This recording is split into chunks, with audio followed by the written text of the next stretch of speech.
Yo, bienvenue à toi dans cette nouvelle vidéo, c'est Raska, mets-toi à l'aise, prends-toi une boisson. Aujourd'hui, on va parler d'un sujet qu'on pourra ranger avec les deux vidéos que j'avais fait sur les contrats dans la musique, c'est à peu près dans le même thème, on va parler des certifications. Comment on obtient un disque d'or, un disque de platine, comment le truc a évolué depuis l'arrivée du streaming, bref, tu auras toutes les réponses dans cette vidéo. Petit bonus, petit exclu, ce dimanche je vais vous sortir une autre vidéo, donc 2 vidéos cette semaine, incroyable, avec un format un peu plus gaulerie que ce que je peux faire avec les vidéos qui sortent tous les mercredis, qui sont un peu plus vulgarisation on va dire.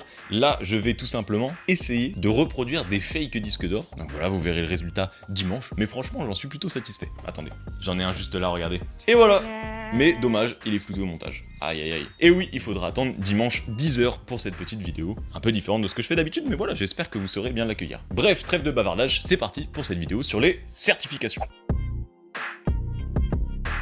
Bon, déjà pour vulgariser de façon assez simple, un disque de certification, c'est tout simplement quelque chose qu'on attribue à un artiste lorsqu'un album ou un single atteint un certain nombre de ventes. Alors là, attention, je précise, je vais parler pour la France, parce que ce soit au State ou dans d'autres pays, c'est totalement différent. En fait, le système de comptabilisation correspond à la taille du pays, en fait. On met à l'échelle, tout simplement. Je précise pour que tu captes bien. Pour un artiste musical, recevoir une certification, bon, c'est quand même une belle récompense, comme un but à atteindre finalement. Même si, bon, selon moi, ça a perdu un peu de sa saveur depuis quelques années, mais ça reste quand même un Graal à atteindre pour la plupart des artistes. Mais bon, je reste un grand nostalgique de l'époque disque d'or de la section.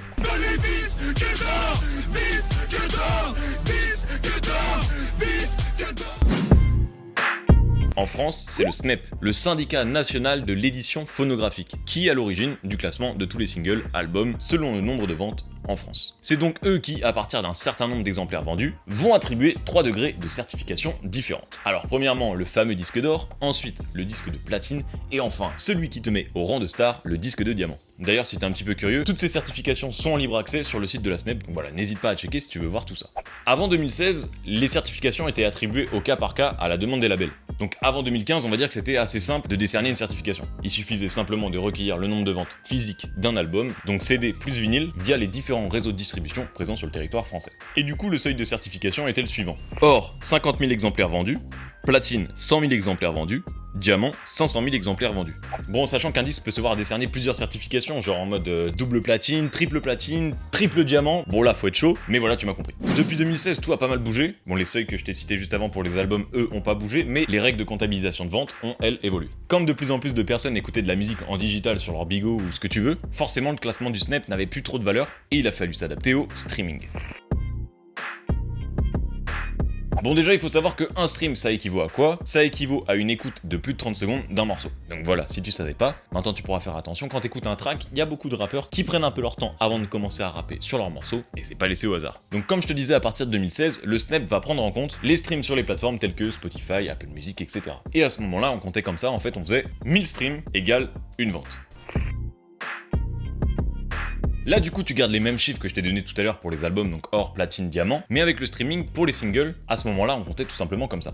Or, 10 millions de streams, platine, 20 millions de streams, diamant, 35 millions de streams. Donc là on parle pas en vente mais bien en stream directement. Mais bon, là on s'est vite rendu compte que les certifications tombaient de plus en plus souvent, et que finalement c'était devenu assez simple d'en obtenir. C'est peut-être pour ça que ça a perdu un peu de sa saveur à mon goût, mais du coup le SNEP a réagi, enfin, au bout de 2 ans, à partir du 27 avril 2018, tout a changé pour finalement mieux correspondre à la réalité de consommation de la musique. Bon, par contre, durant ces 2 années, certains ont eu le temps de faire quelques braquages, mais à partir d'avril 2018, seulement les écoutes issues d'abonnements payants sur les plateformes de streaming vont être comptabilisées. Certains avaient profité de cette période 2016, 2017, début 2018 pour tricher sans trop de soucis, parce que c'était assez simple de faire appel à une ferme de téléphone qui écoute en boucle des albums.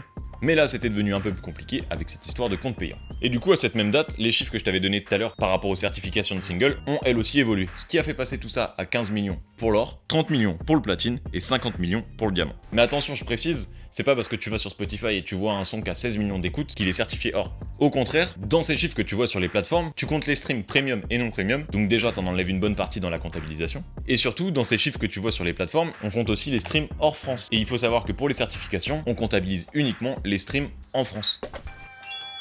Petite pause dans la vidéo pour t'inviter tout simplement à cliquer sur le bouton s'abonner juste en bas. Quel forceur. Bon, on est bientôt 100 000 personnes, voilà, je le demande toujours en fin de vidéo, donc bon, allez, c'est gratuit, ça prend 2 secondes, n'hésite pas. Les scores à atteindre pour les certifications d'albums, eux, comme je te l'ai dit tout à l'heure, ont pas changé. Mais en 2019, ça a encore changé, le mode de calcul c'était plus 1000 streams égale une vente, mais bien 1500 streams égale une vente. Et attention, encore une info, pour comptabiliser exactement le nombre de streams dans la certification, on enlève la moitié des streams du morceau le plus écouté. Et oui, du coup on se retrouve avec le calcul suivant. Nombre de streams total, moins la moitié des streams du morceau le plus écouté, divisé par 1500. Ce qui donne le score exact pour la comptabilisation des streams. En plus des streams, bon comme avant, on vient y ajouter les ventes physiques. CD, vinyle, d'où l'importance de soutenir vos artistes. Si vraiment vous kiffez son travail, voilà, n'hésitez pas à acheter du physique, ça fait plaisir. Enfin moi en tout cas, je kiffe acheter des petits vinyles, vous les voyez juste ici. Oui, je ne les écoute pas, j'ai pas forcément de platine. Bon, j'en ai une, mais elle est éclatée, mais c'est une forme de soutien, je trouve ça important. On ajoute en plus de ça, j'ai oublié de t'en parler juste avant, les téléchargements, donc la catégorie vente digitale. Et pour ajouter une vente à la comptabilisation, on compte 150 téléchargements égale une vente. Et avant 2019, c'était 100 téléchargements égale une vente. Et tu peux très bien aussi acheter un single, et du coup là, pour un téléchargement, on rajoute 150 streams. Bon, vu que c'est un peu compliqué, si on résume, pour certifier un album depuis le streaming, à présent on comptabilise comme ça, la partie stream, avec le calcul que je t'ai donné tout à l'heure, les ventes physiques, et enfin, les téléchargements. On additionne ensuite tout ça pour obtenir les ventes finales, et on certifie si on dépasse les paliers que je t'ai cités tout à l'heure. Bon, avec tout ça, tu te doutes bien que c'est devenu beaucoup plus compliqué que début 2016 d'obtenir une certification, mais l'importance et l'influence du rap restent plus que dominatrices, puisqu'en 2019, 62% des disques certifiés provenaient d'albums de rap, et 78% pour les singles. Et après, bon, on voit encore des émissions qui te parlent de rap comme d'un truc éphémère ou quoi, mais tranquille, tranquille. On les laisse avoir le seum dans leur coin.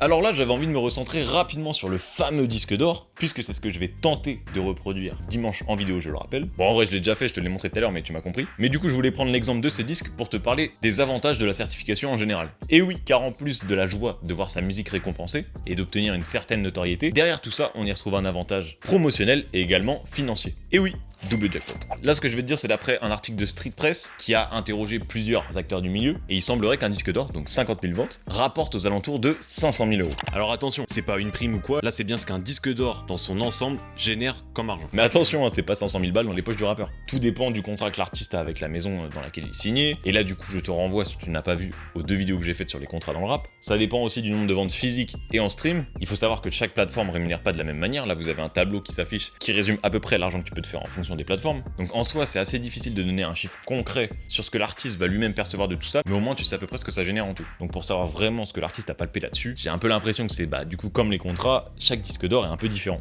Et pour le disque d'or en physique, c'est pas du tout le Snap qui va donner à l'artiste, mais c'est des ateliers qui produisent ça sur commande des labels, producteurs, éditeurs ou des artistes eux-mêmes. Ok, c'est la fin de cette vidéo, j'espère que t'as appris des choses. Moi en tout cas c'était un peu le cas en recherchant des infos pour agrémenter et solidifier les connaissances que j'avais déjà plus ou moins. D'ailleurs si tu veux en savoir un peu plus, je vais te laisser 2-3 articles en description qui m'ont aidé pour la vidéo tout simplement. Voilà, que dire de plus si ce n'est abonne-toi, mets un like, je donne un ordre. Tu peux mettre un like si tu veux, c'est mieux comme ça. C'était Raska, on se retrouve dimanche, allez pas mercredi prochain, dimanche pour une prochaine vidéo. D'ici là, porte-toi bien. Allez, à plus!